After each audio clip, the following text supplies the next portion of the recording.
Hello, everyone. Welcome back to the Tea Time Podcast. Welcome to something a little bit different. Now, I know you might be wondering, what exactly is going on here? Where's Aviv? Why is Gilad on his own in a different setup? And it all just comes from this new idea that Aviv and I have. Obviously, currently there's the World Cup games being played every day, and in the future there'll be Premier League games and Champions League games that we want to cover, but we just won't be able to since we aren't always together, right?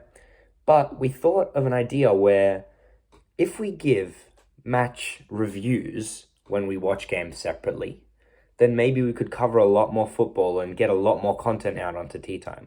And that's exactly what we're trialing today. So, as you can tell by the title and thumbnail of this video, the match review that I will be doing is Australia-France. I'm currently wearing a Melbourne Victory scarf. I cannot seem to find my my Australia scarf, but it's around here somewhere. I couldn't find it though. 4-1 to France. Now, Aviv and I watched this separately. I watched it at Federation Square, which it's just like a major point in Melbourne. And if anyone is in Melbourne and wants to watch any of the Socceroos games, I highly, highly recommend it. There were thousands of people there. The vibe was incredible. So, 4-1 to France. Australia take an early lead. Let's talk about let's talk about France first, and then we'll talk about Australia. Then I'll say what I think about the future of both these teams and how their prospects look at the World Cup. France, to begin with, the first 20-25 looked a little bit shaky. Upamecano and Konate were a little bit, I'm not going to say dodgy, but they were a little bit slow in the beginning. I think this is really emphasized by the amount of times that Mitch Duke, Australia's striker, was able to get in behind and really have time to hold up the play whilst Leckie or Goodwin could run past him. Despite them going down 1-0 at the start to Goodwin's goal, France really maintained their composure. Maybe there was a little bit of arrogance, maybe a little bit of that French arrogance. We're the current champions of the world. We're amazing football giants. We can cruise past Australia. This isn't a problem. As soon as that 1-0 goal from Australia went in, it was kind of like a wake-up call for them, and they really switched into gear. I think what really helped them was the inclusion of Theo Hernandez, who came on for his injured brother, Lucas Hernandez, who we hope recovers very, very soon. And I'm very surprised that Theo Hernandez did not start the game. When I saw that it was going to be Lucas and not Theo, I was very surprised because I feel like, emphasized by his impact on the game, Theo just had so much attacking output. He was able to help Mbappe on that left side. Mbappe felt more free to cut in. And really, after that first goal went in, France started to get their groove back, started to switch on, started to play quicker passes, and really outclassed Australia, if we're being completely honest. I would say the second 25, or let's say, the first 25 and the last 20 of the first half, it was a little bit more of an even game. Australia had a couple half chances. France had a few big chances, but they still didn't manage to put them away. Mbappe missed one from right in front. It was kind of a volley kind of shot. And France didn't manage to put them away, Australia away. And going into halftime, it was 2-1 to the French. And as an Aussie fan, I was thinking, you know what, this is optimistic. We can maybe do something here. Second half, the quality of France, they just steamrolled Australia.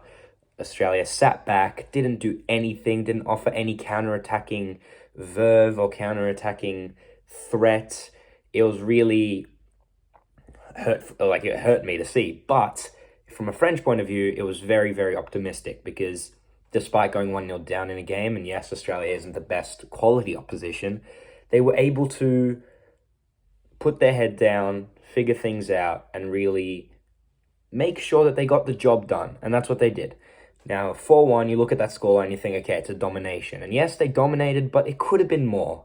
Mbappe missed about 2 big chances. Giroud nearly scored an incredible bicycle kick. Also, congratulations to Olivier Giroud for equaling Thierry Henry's most goals ever for France, which is absolutely incredible, and hopefully he can break it this World Cup. But yeah, massive round of applause for France. And let's talk about a little bit about Australia. The first 2025 was very optimistic. Australia tried to play on the front foot, even pressed France a little bit, won the ball back a little bit in the attacking half, and really tried to play out. You saw that in the second goal that France scored, where despite, I believe it was Atkinson, Australia's right back, who made a mistake that led to France's goal, Australia was still trying to play out from the back and trying to be optimistic. Second half, they kind of went into their shell a little bit. And yes, it is the champions of the world, so we're going to cut them some slack. But if I'm as an Australian fan, I would say that the first 45 minutes were optimistic. The first 25 are incredible. The first 45 are optimistic. And the second 40 or 45 is something that we need to be careful of. Because we cannot, our next two group games against Denmark and Tunisia. Tunisia is a must-win game for the Australians, and Denmark is also a really tough game. Australia cannot cave, especially against Denmark. They cannot hide in their shell. They've got to make sure that they try and create something. Even if they're counter-attacking, give a bit more of a counter-attacking threat.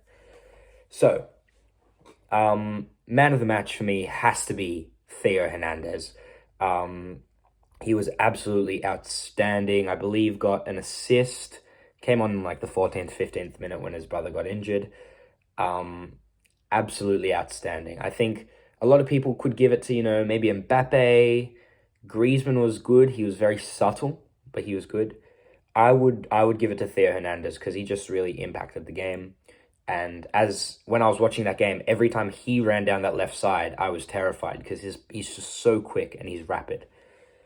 I think France are going to shock people. I think a lot of people thought that the World Cup curse was going to happen again, and that game could not prove it any more wrong.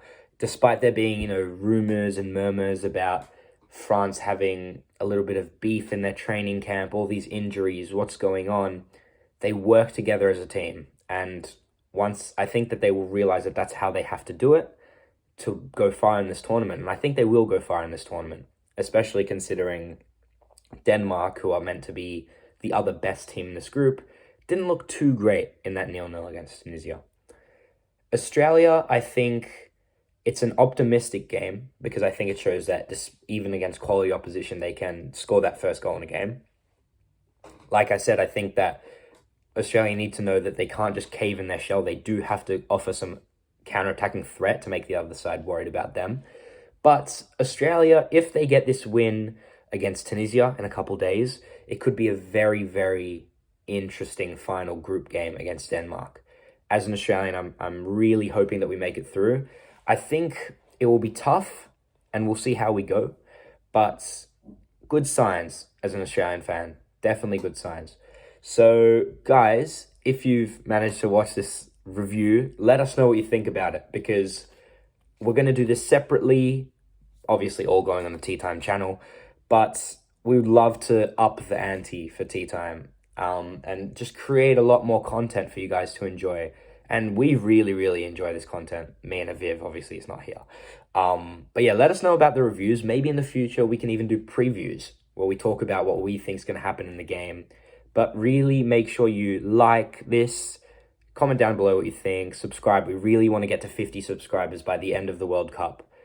And we are so excited for the rest of the World Cup and all that it brings. So thank you guys so much. Remember, teatime__podcast. 2 underscores, 1 podcast. Don't go changing. We'll see you next time. Peace.